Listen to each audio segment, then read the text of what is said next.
Hi, I'm Margot, and I wanted to show you how easy and convenient it is to use the WSHU public radio app wherever you are. When you open the app, the first thing you'll see is the live stream. Just tap Listen Live to hear our programming in real time, whether you're at home, at work, or on the go. If you miss a story or want to catch up on your own time, head to the On Demand section. Here you'll find our latest news stories, interviews, and podcasts, available anytime, anywhere. You can also scroll through all news and read the latest local, national, and international news directly in the app. It's a great way to stay informed, even if you don't have the time to listen. My favorite feature is the Connect with Us feature, where you can directly ask us questions, access our social media pages, and even donate your car. Thanks for tuning in, and thank you for supporting WSHU. Hi, I'm Margot, and I wanted to show you how easy and convenient it is to use the WSHU public radio app wherever you are. When you open the app, the first thing you'll see is the live stream. Just tap Listen Live to hear our programming in real time, whether you're at home, at work, or on the go. If you miss a story or want to catch up on your own time, head to the On Demand section. Here you'll find our latest news stories, interviews, and podcasts, available anytime, anywhere. You can also scroll through all news and read the latest local, national, and international news directly in the app.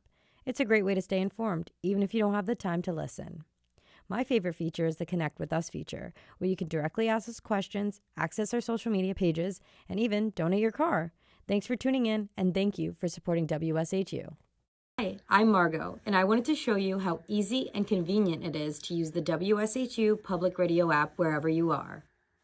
When you open the app, the first thing you'll see is the live stream. Just tap Listen Live to hear our programming in real time, whether you're at home, at work, or on the go.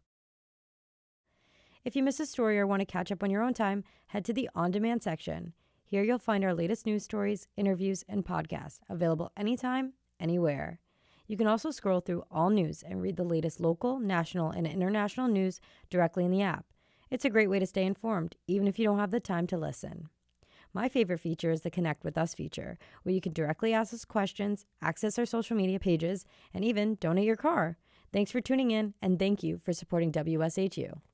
Hi, I'm Margot, and I wanted to show you how easy and convenient it is to use the WSHU public radio app wherever you are.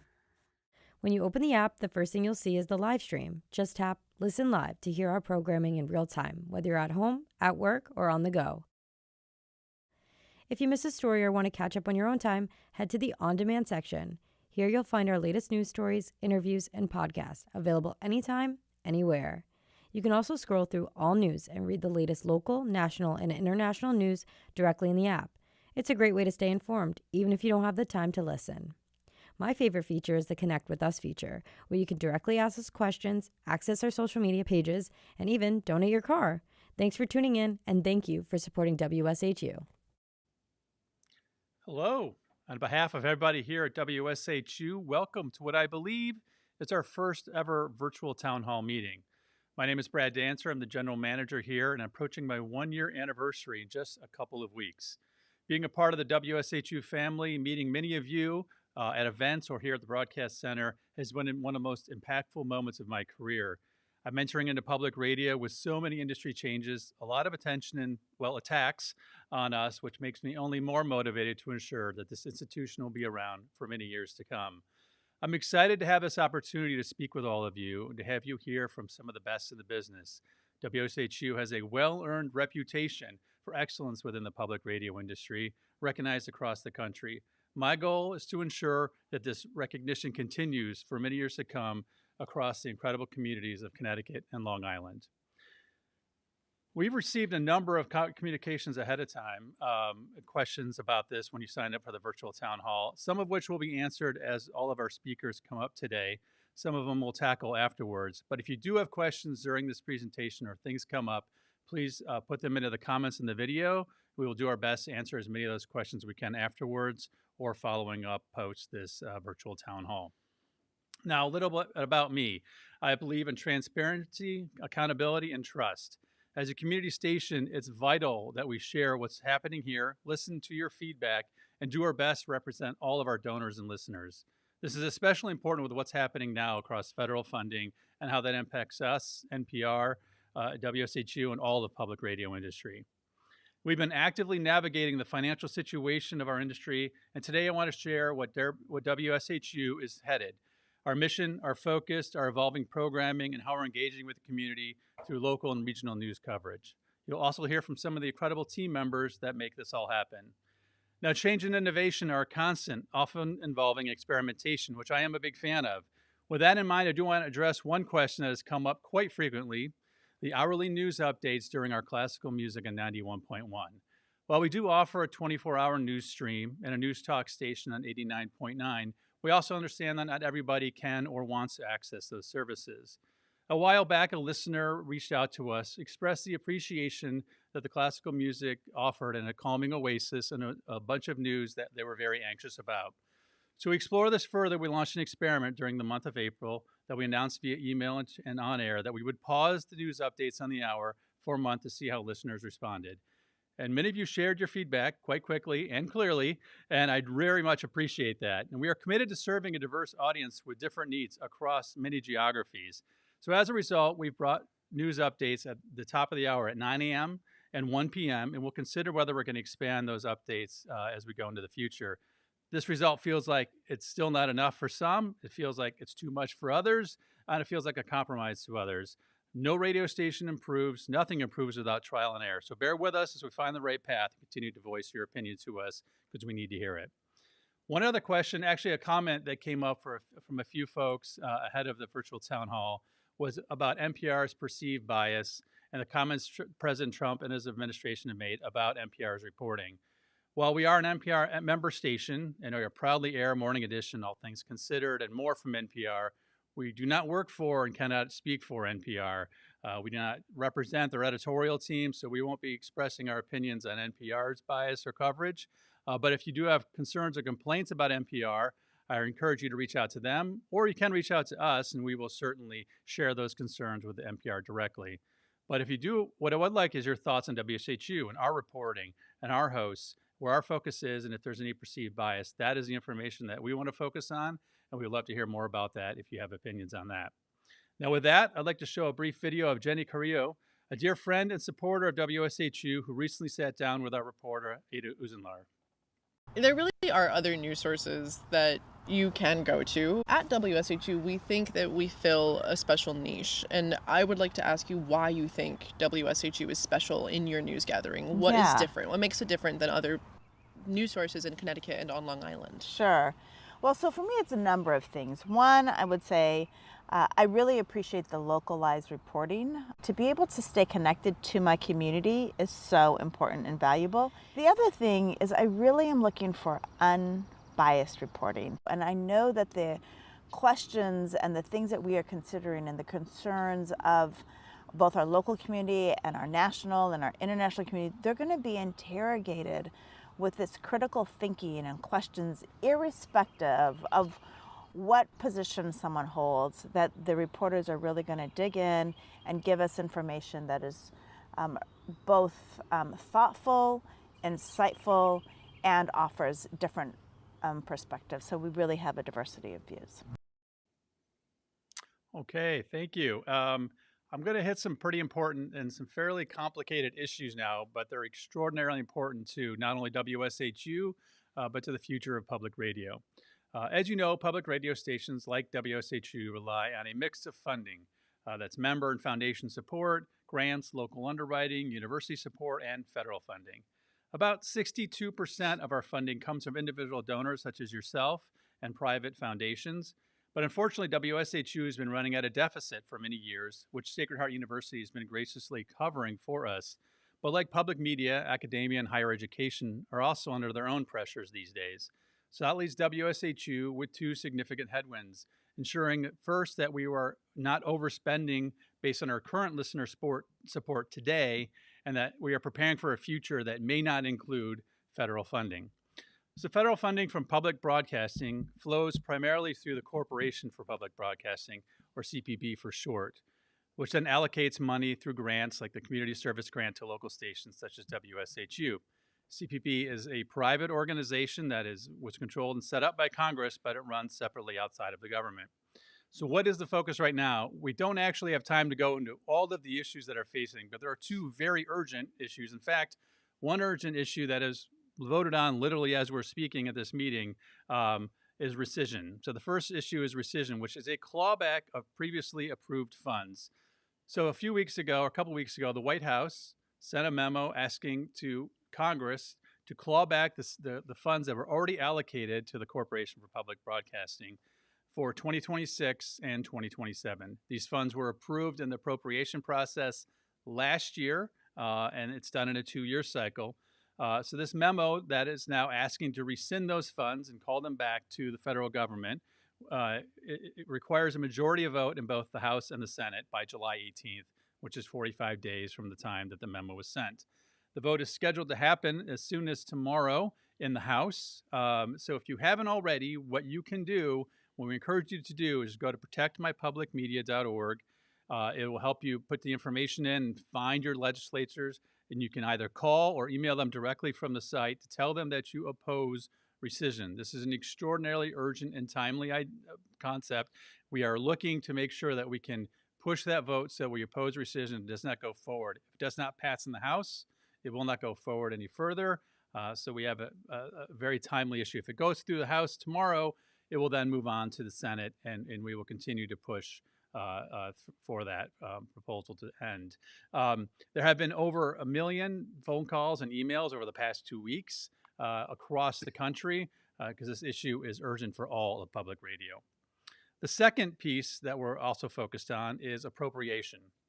Appropriation is the budget process for Congress, and this is where we're looking to appropriate the funds for public media, both radio and TV, for 2028 and beyond.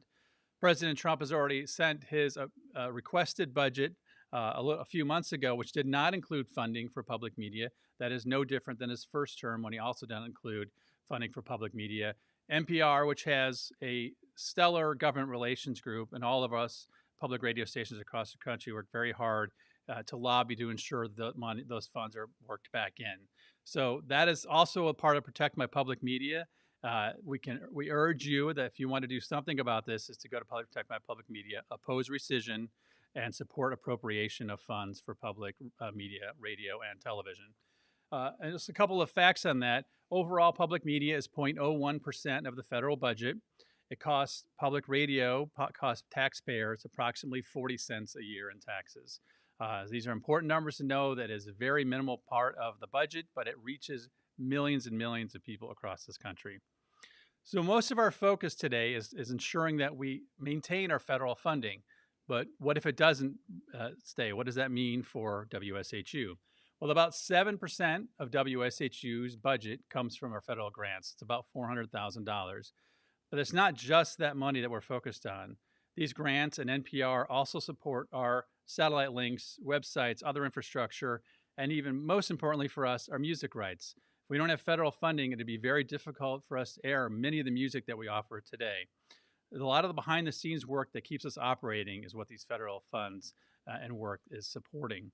It's more like $450,000 or $500,000 that we would need to find in a budget and or replace.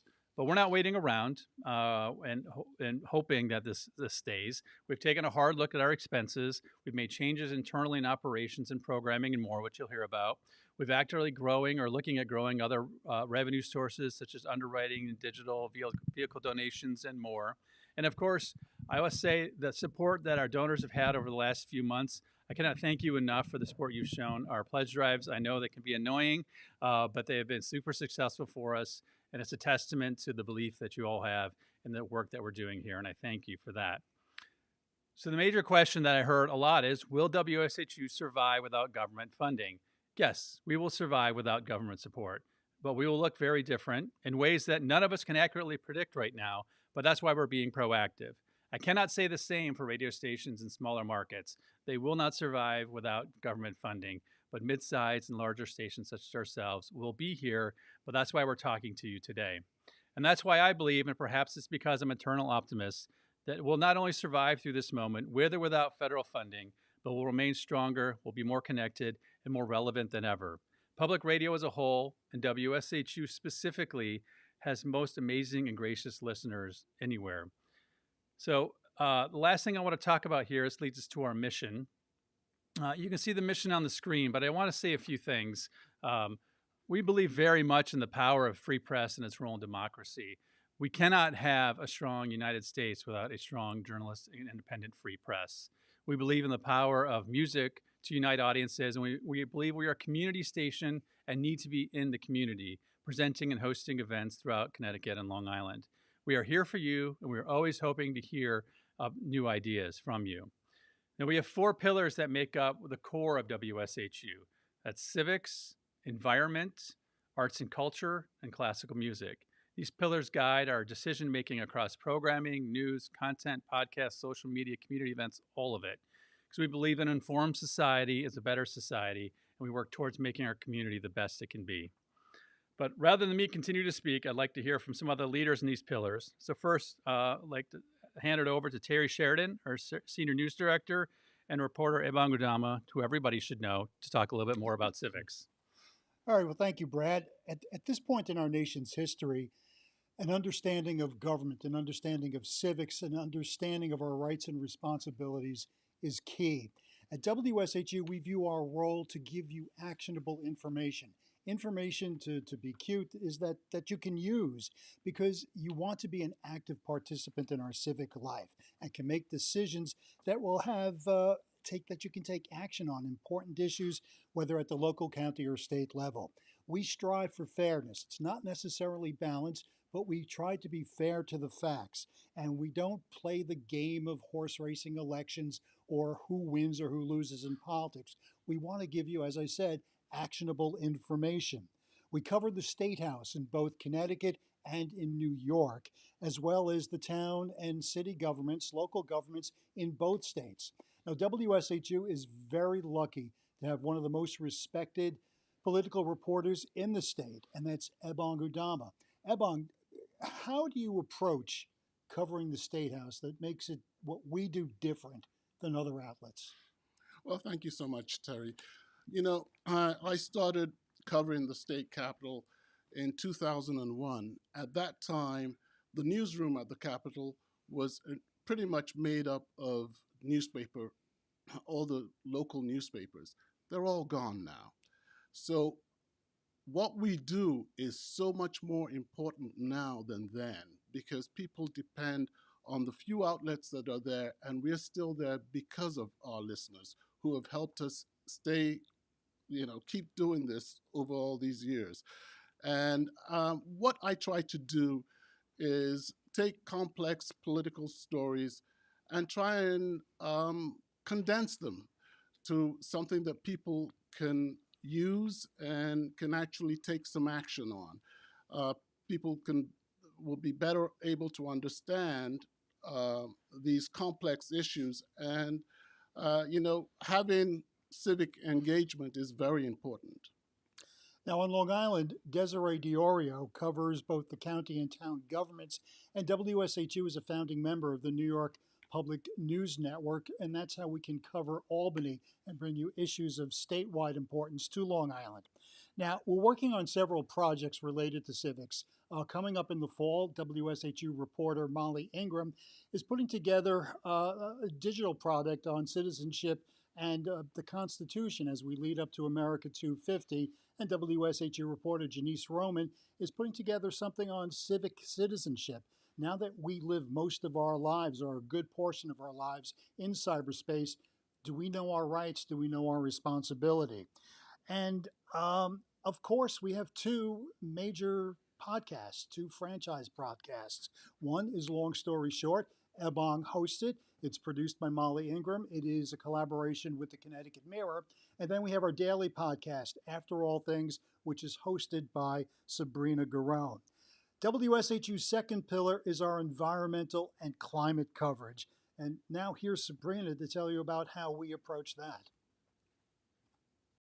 Hi, my name is Sabrina Garone. I'm a producer and a reporter at WSHU, and I'm here in Milford, Connecticut today. This is one of my most favorite views of Long Island Sound, so I figured it'd be a great place to tell you a little bit about our reporting related to wildlife conservation and the environment, and why it's so important to our local news coverage here at WSHU.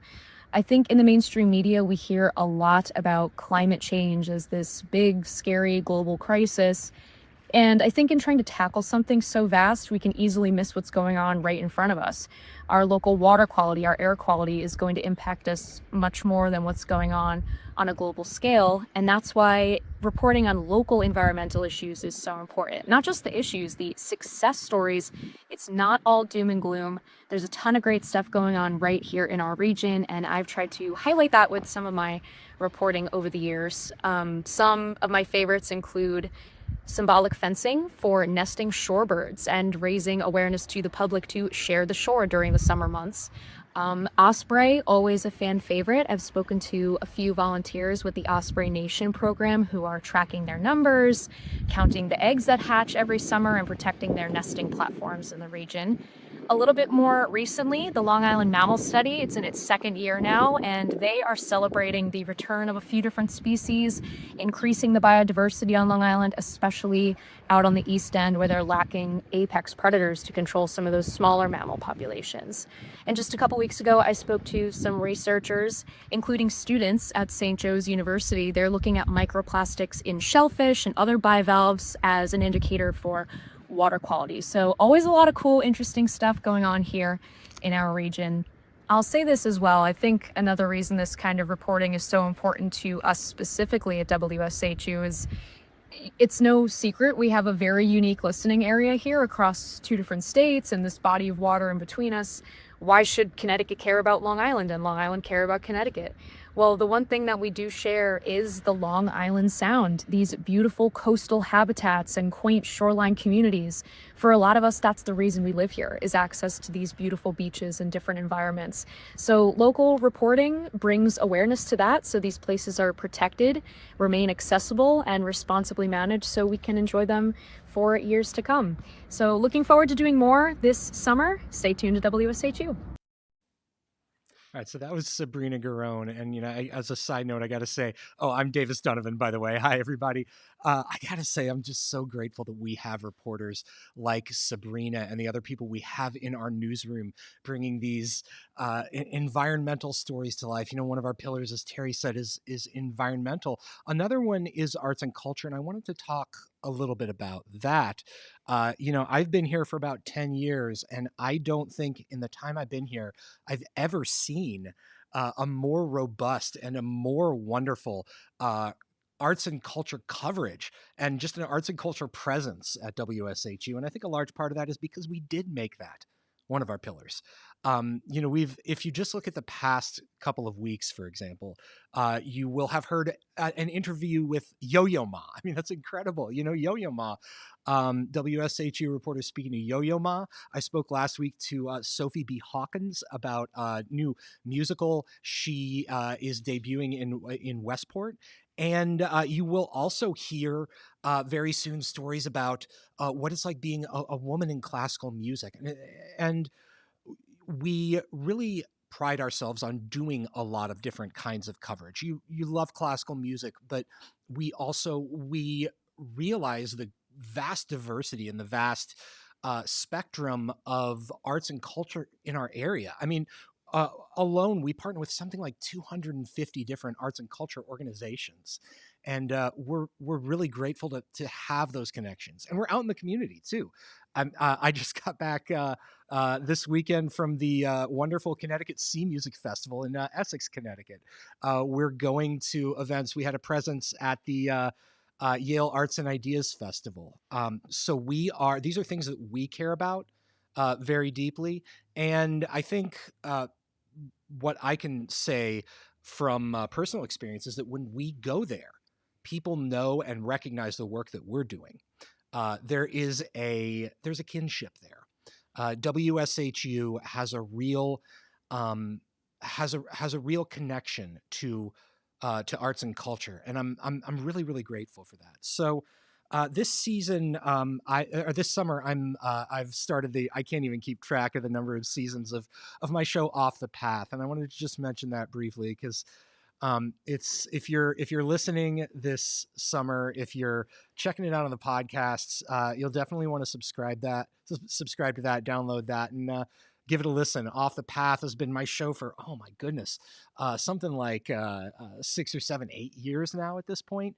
And I travel around to different places throughout the Northeast. The original idea was New York to Boston, but oh my goodness, we've grown so far beyond that. And this season, we're focusing all on where it all began, origin stories, everything from the birth of hip hop to the first video game, which that episode is already out. You can listen right now. Tomorrow, you'll be able to hear about whether Connecticut man was actually the first in flight and not the Wright brothers. So these are the kind of really amazing and unique stories that we're very lucky to be able to tell right here in our backyard. But of course, classical music is very central to what we do. And I'm going to turn it over now so that you can hear a little bit from Suzanne Bona to tell you more about our classical music futures.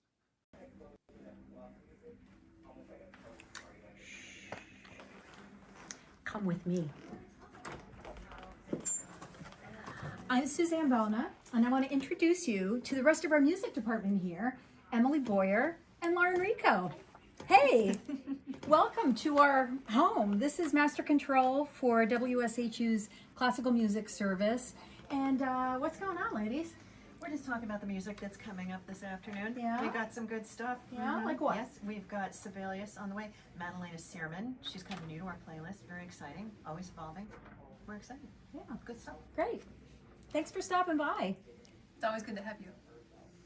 Hi, I'm Suzanne Bona, and I'm the host and executive producer of Sunday Baroque and music director for WSHU's local classical music programming. Since I am on a Sunday Baroque trip right now and unable to participate live in this town hall, I'm recording this message to fill you in on our classical music department. So first and foremost, our classical music service is meant to entertain. We share outstanding performances of the greatest classical music so that when you listen at home or in the car or at the office, you hear music that inspires you, that uplifts you, maybe sometimes surprises you. Second, our classical music is meant to provide companionship. And our longtime host, Lauren Rico, our wonderful new host, Emily Boyer, and I are all trained classical musicians. We're all happy to provide context to guide you on your classical music journey with WSHU. Now, I believe that excellence is achieved when all creative voices are mined for their genius. And excellence is achieved essentially when we fish in the whole pond and not just a small part of the classical music pond. So my priorities include celebrating the world's top established musicians and to seek out the finest emerging artists and ensembles, the musicians who represent the future of classical music. We seek out variety and contrast. We seek out interesting sounds and textures performed by the world's finest musicians. And although many of the recordings in the WSHU library date back to the early days of CDs, literally about 40 years now, we're also still growing and enhancing our musical offerings to entertain you with the very best of the best of today's new releases. And since Lauren and Emily and I really treasure our companionship with you, we hope that you will trust us to introduce you to those new names and those new sounds to help you further your classical music journey. So let us entertain you. Now, let me put my Sunday Baroque hat on. I began Sunday Morning Baroque on WSHU as a local program nearly 38 years ago. Today, Sunday Baroque is heard on approximately 288 stations around the country. And of course, it's heard globally thanks to the internet and to our app. And I'm pleased to say that we continue to grow in our national network. We signed on our newest stations only a few weeks ago, and we continue to grow in audience as well. And in many ways, the philosophy for Sunday Baroque is very similar to our local classical programs with Lauren and Emily, entertaining you. So thank you for all you do, and thank you especially for caring enough to participate in today's town hall. Hasta pronto. Hi there, I'm Janice Portentoso, and I'd like to talk to you a little bit about community engagement. You know, at WSHU, we have a long history of engaging with our community in a number of ways. We love doing it. We think it's really important.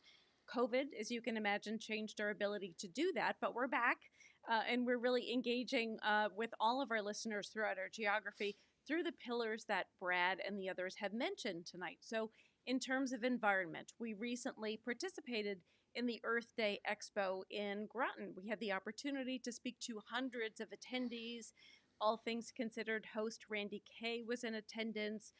Brian Scott Smith was reporting from there. And we really loved kind of being in that part of the community and talking to folks. In terms of civics, we recently had a Join the Conversation event with the New Yorker writer Evan Osnos, and it was a fascinating talk. He talked about the growing income disparity in this country, and he previewed his brand new book. And a few weeks ago, we were the broadcast media sponsor of the Yale Innovation Summit. We were pleased to support that event, and actually Ebong Udama and Ada Uzanlar were featured guests at the event. In terms of music, we recently had a classical music concert with the Imani Winds, which was amazing. We had that at the SHU Community Theater. We also recently celebrated the syndication anniversary of Sunday Baroque with not one, but two concerts featuring the Sylvan Trio. We had those in Stony Brook, Long Island, and in Wilton, Connecticut as well. In terms of arts and culture, we do lots of things in that arena. One of the things we are doing are travel experiences. We actually have trips that are organized and actually feature one or two of our on-air hosts. And recently, Suzanne Bona hosted an amazing trip to Cuba, which was really and truly a cultural experience. And we are now planning a trip with Davis Donovan and Emily Boyer, and they're going to Ireland. It's going to be an extraordinary experience. And these are not just kind of greatest hits trips. You go beyond the touristy stuff and you really take a deep dive into the culture. And just saying, we have a couple of spots open for Ireland, so think about that. Meanwhile, as Davis mentioned, WSHU supports well over 200 organizations in our community. These are very important organizations in the fabric of kind of who we are. We give them lots of visibility in on-air announcements, and our hosts and other folks appear at these events, try to kind of add something to them in terms of moderating or emceeing the events. We're planning lots more events. This was kind of a sampling. We really hope you'll check our website occasionally and come to one of the events, and we'd love to meet you and talk to you. Now, this town hall is also part of that engagement. We really sort of want to share with you the idea that we would love to hear from you. You can do that by going to our website. There's a place where you can send us a message. You can go to our app and send us a message, and we really, truly do want to hear from you. In terms of the future, a major component of our success is really gaining new listeners and increasing the number of listeners who support us financially. You can help us do that. You can share the brand. You can tell your friends that you've heard something interesting on WSHU and that they should tune in. You can also follow us on social media. That would be fantastic. And of course, you could continue to support us because truly we are listener supported. So if you already support us financially, or if you've gone to some of our events, we really thank you for that, and we appreciate that. I'm going to turn it over now to Julie Fredino, who will talk about some of the program changes. Thank you, Janice. And first of all, I want to thank all of you for joining us tonight. It really is gratifying to see so many of you here. It reminds us how much you care about what we do here at WSHU and how much you value public radio. We take that trust very seriously, and as stewards of your investment in WSHU, we really have had to take a hard, honest look at our financial reality and the growing uncertainty that surrounds it. That means making some tough decisions, asking what we can realistically sustain moving forward. But just as importantly, we needed to stay grounded in our mission to inform and inspire and to satisfy your curiosity, guided by the core pillars we've been talking about: civics, the environment, arts and culture, and classical music. Now, with that in mind, we've made some changes to our program schedule. Yes, it does mean letting go of a few long-time shows, but it also opens a door to something exciting, some new programs that are thoughtful, relevant, and centered on what you've told us you're looking for right now. Now, our main frequency, 91.1 WSHU FM, will remain mostly the same with the programming that you rely on throughout the week: Morning Edition, All Things Considered, Marketplace, Music with Emily and Lauren. But we're also making a few additions that we're excited to share here tonight. Weeknights at 7 o'clock, we're adding 1A+. This is an hour-long companion to NPR's 1A, which is a program that News Talk listeners currently hear during the week. It features extended interviews, fresh perspectives, and deeper conversations on the issues shaping our world. On the weekend, you can see that we are expanding our global coverage with the BBC NewsHour. This is going to air at 4 o'clock on both Saturday and Sunday. It's a great way to get caught up with international news and hear voices from across the globe. Saturday nights, we're going to have a brand new mix of local and national programs. You heard from Sabrina Garone earlier tonight. We're introducing a weekend version of After All Things. Sabrina will host that as well. It's going to keep you connected to the local stories and interviews that come from the WSHU newsroom all week. You'll also hear All Songs Considered. This is NPR's showcase for new and emerging music across genres, and Conversations from the World Cafe. This will feature intimate interviews and performances from today's most creative musical artists, from Ani DeFranco to Keith Urban to Ringo Starr, and up-and-coming artists are included as well. On Sunday nights, we are adding 2 new music programs, Fiesta and Concierto. These shows celebrate Spanish and Latin American classical music, bringing new voices, vibrant traditions, and a broader perspective to our classical offerings. Now, if you've ever looked at our program schedules online, you may have noticed that there are 6 separate ones. And we've heard from many of you over the years that this is confusing, especially when a station is labeled News and Talk, but there's a lot of music on it too. So we took this opportunity to simplify things a bit. So looking at the new updated News Talk schedule, that's the next slide. 89.9 and our AM stations will now have one unified lineup. That means less confusion for you and more efficient operations behind the scenes for us. These signals will now be fully focused on news, talk, and storytelling, programs that speak directly to curious, engaged listeners like you. Monday through Thursday, we're adding 2 standout programs. You can see Today Explained is a program from WNYC. It's smart, fast-paced reporting that takes a deep dive into one major story of the day, and it helps you make sense of it.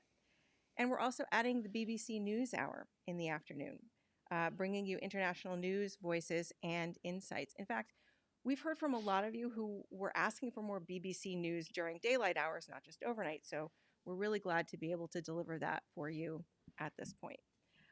Now, on weekends, we're expanding some access to programs that were previously only available on our AM stream. Travel with Rick Steves offers practical travel tips, cultural insights, and a window into a wider world. And Latino USA, a Peabody Award-winning show that explores Latino life, culture, and politics in America. We're also introducing 2 new shows from the BBC.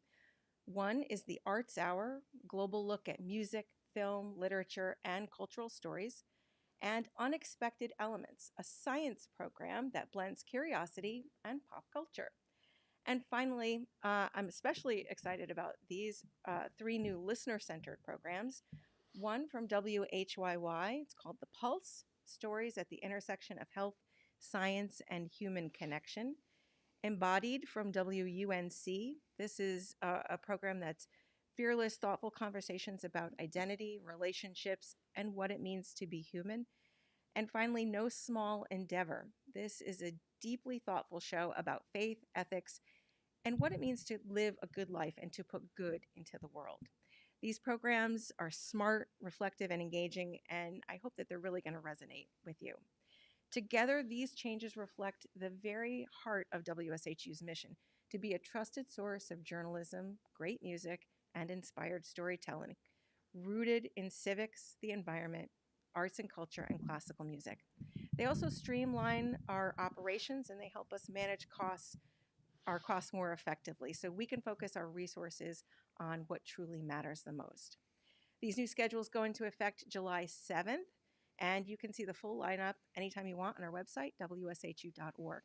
Now I'm going to throw it back to Brad for our question and answer period. Thank you, Julie. I know these decisions are difficult, but we have some amazing content coming up we are really excited about. So Couple things on Q&A, but before I get to that, I wanted to make sure I give some thanks here.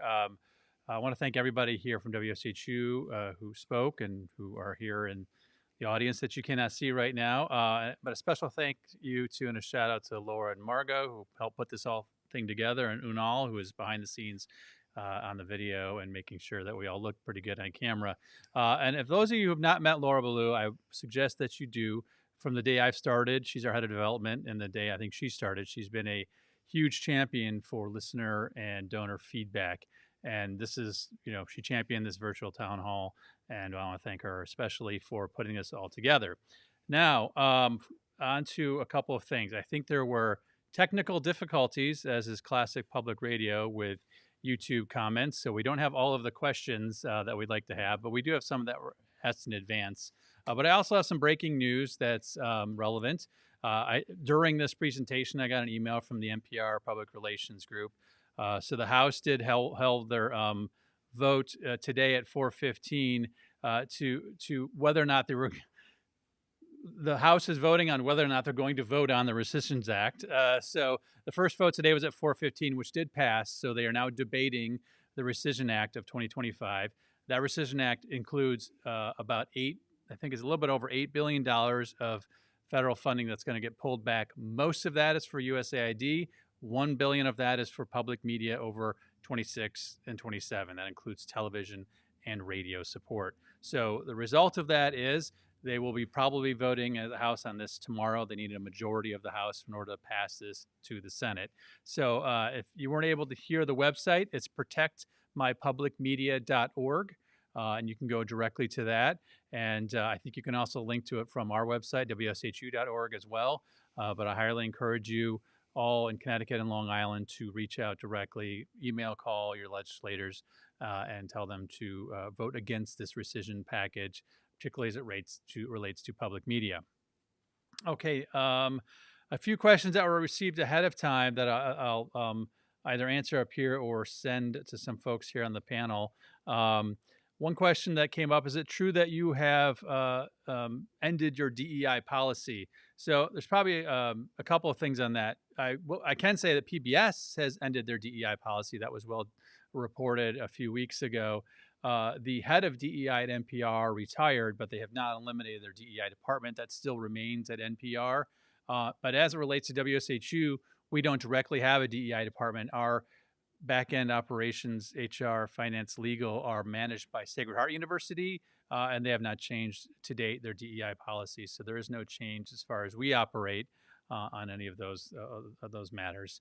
I guess question for Julie here, a two-parter here. Will classical music such as Sunday Baroque and Music Through the Night be affected? And the second part of that is I don't see Echoes and Hearts of Space on Sunday's schedule. Are there other ways to, have they been discontinued, and are there other ways to listen to these shows? Okay, so the first part of that was Sunday Baroque and Music Through the Night. The only change to Sunday Baroque is that it will no longer be airing on 89.9 WSUF.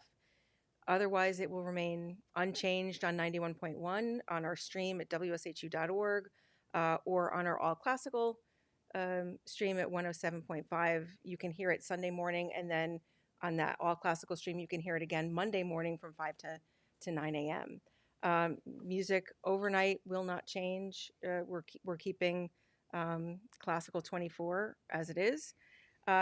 Echoes and Music from the Hearts of Space have, yes, been removed from our schedule.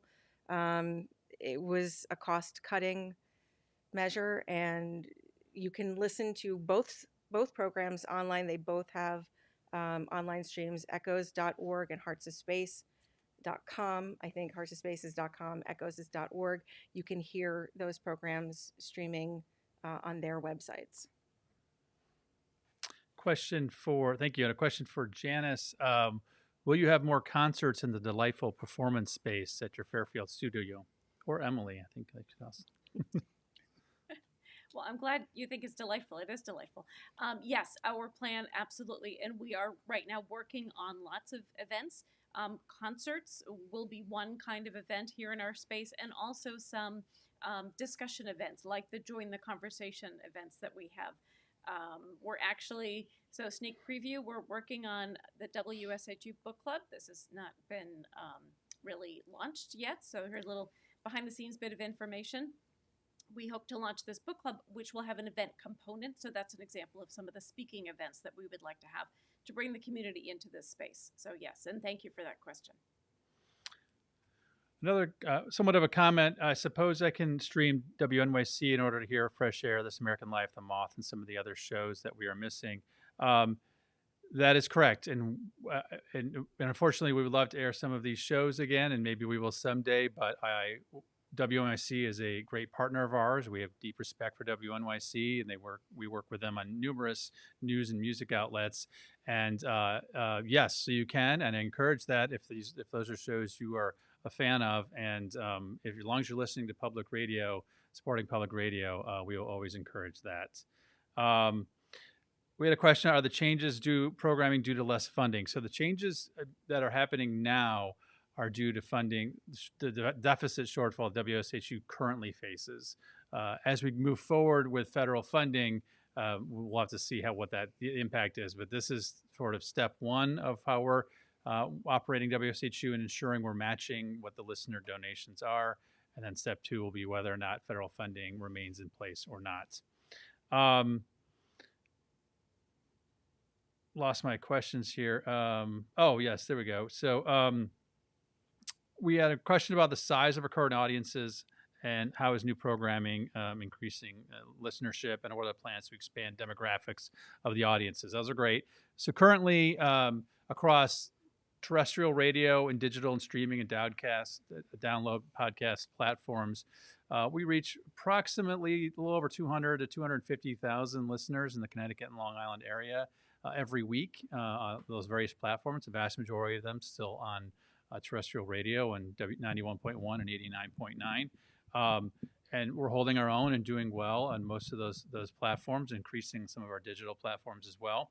The new programming that we're bringing in has done very well in some other markets, and it's had a really good impact on some of those stations. So we're hoping some of that brings in new audiences. And in terms of plans for expanding demographics of the audience, it's really focused on bringing in the right content and letting our listeners and donors consume that content whatever platform is most applicable to them. So younger demographics certainly would rather stream and download.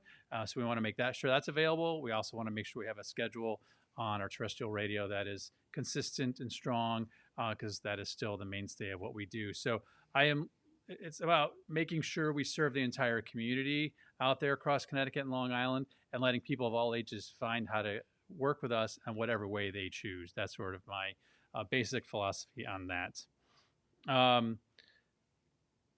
I'm sorry, I'm getting text. That's why I'm having the questions. So if you pardon me while I read my text to get the questions up and running.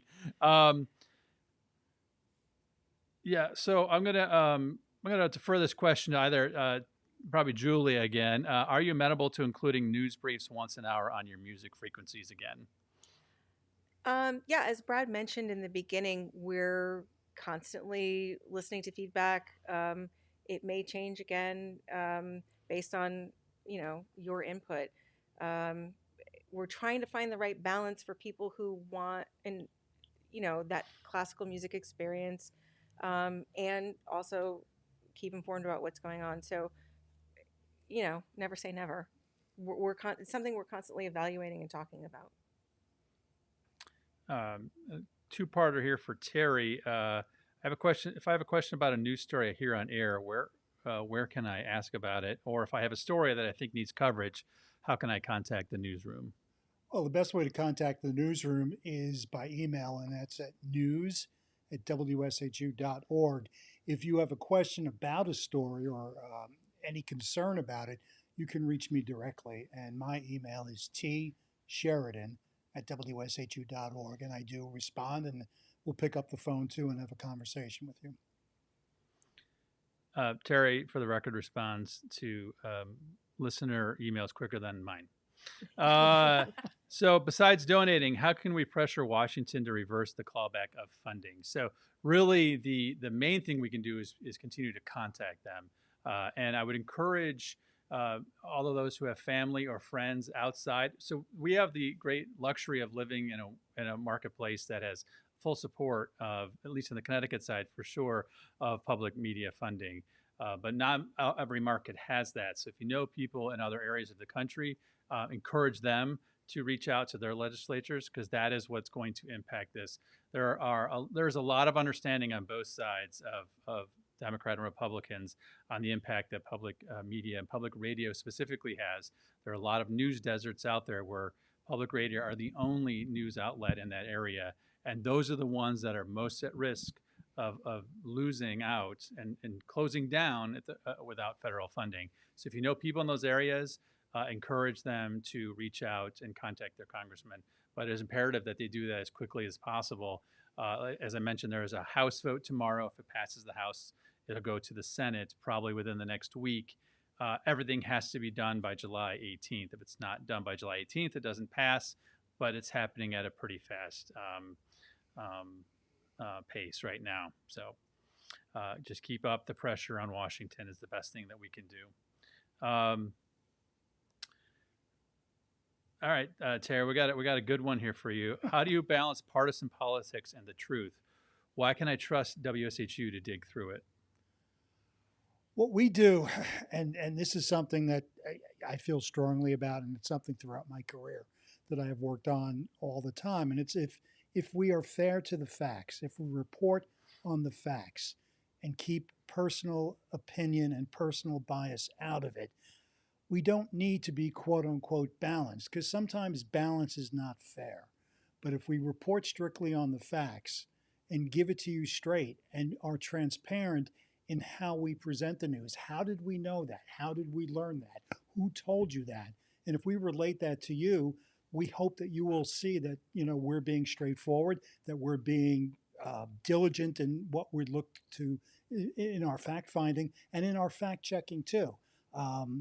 Because people will tell us stuff, and this is not one party or the other. People will tell us stuff that we have to check and say, no, that's not exactly right, or you're kind of close, but we have to clarify it this way. But it's a long process, and we find that just sticking to the facts and reporting on them as fairly as we can is what makes our news trustworthy. Okay, so Emily gets the final question of the night. How do you get young people interested in classical music? I love that question. Thank you for listening. Thank you for caring about classical music so that you want to encourage young people to get into classical music. Well, everyone likes what they like. And so I think it is a matter of exposure and personal connection. And for some people, that comes through remembering that piece that they heard through a show that they watched when they were maybe a little bit younger. And maybe it's because someone special in their life who's maybe an older person, a parent or grandparent, gives them a special experience, takes them to a concert. Sometimes it's because you listen to the radio at home and talk about classical music. That's my experience with how I got into classical music. I think it's about personal experience. And for some people, it's listening. For some people, they play an instrument. I think it is different for everybody. I think it's important that we provide those experiences. At WSHU, we're providing constant classical music that people of all ages can listen to and talk about it and engage with together, so it creates the personal connection that will sustain that and grow that love as people get older from whatever age they start at. Thank you, Emily. And somehow we actually kept to our exact schedule, which I'm super excited about. I want to thank everybody here at WSHU for participating and the team for putting this all together. But mostly, I want to thank all of you who are supporting WSHU.